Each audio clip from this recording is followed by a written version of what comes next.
Good morning, good morning, good morning, good morning mga ka-student nurses ko dyan.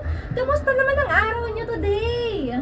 Feeling ko, may mga stress na dyan, ate. Biruin mo, 6 times a week ka pa naman pumasok.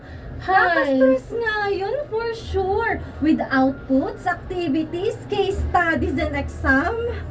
Tunay. Tapos, sabay-sabay pa. Buti ka na, ate. You're ready palagi. Yes! And I'm really ready to go na din kasi I need beauty rest. Kaya simulan na natin to. Malapit nang maubos ang energy ko, no?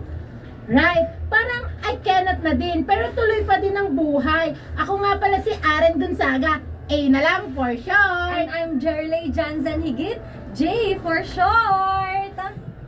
And this is Nursing Chika!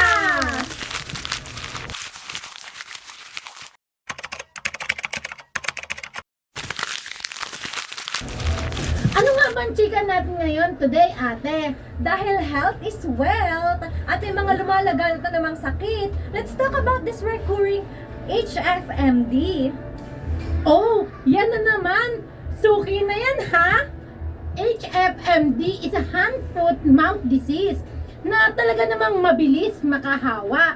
It sometimes causes fever, rashes, and even mouth sores. OMG! True na true! It is common in children under 5 years old, pero mahahawa at mahahawa pa rin tayo nan, kaya doble ingat, guys! Kaya nagbigay ang DepEd ng abiso na lalo na sa Cordillera. Noong February 4, na need na i-monitor ng mga teachers ang health condition ng kanilang mga anak sa school. Oh my no! God! Oo, at lalo na tumataas ang cases ng HFMD sa mga school. Pero sabi naman ni Dr. Estela Carino, yung director ng DepEd sa Cordillera, nag-issue na sila ng memorandum kung paano ba i-handle ang HFMD kung sakaling magkaroon nga. Tama! Tapos, sinabi din ng kanyang mga kasama na dapat may additional guidelines when managing HFMD sa schools, household, at lalong-lalo na sa ating community. Oo, dahil nga mabilis itong kumalat. Alam nyo bang naging common lang ang sakit na to here in the Philippines nitong 2012 lang?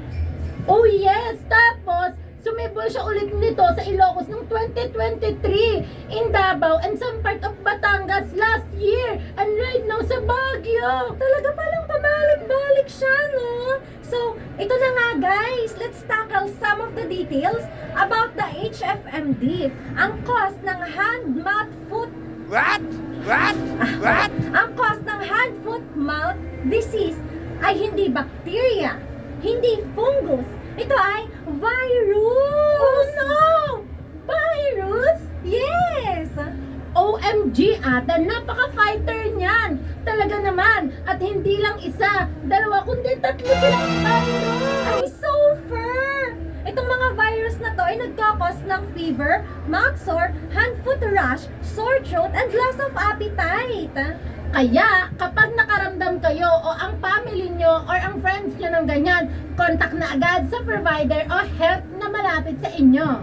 Totally! Huwag na nating hintayin na lumala ito, especially since ang mga complication ng sakit na ito ay dehydration, pneumonia at meningitis.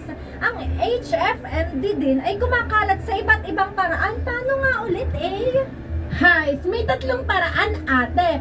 First is skin contact, then contaminated surface, and lastly, fecal oral route. Kaya importante talaga ang paghuhugas ng kamay. Siyempre naman, we should also limit our contact to other people, lalo na kung nagkaroon na ng case sa inyong lugar o barangay.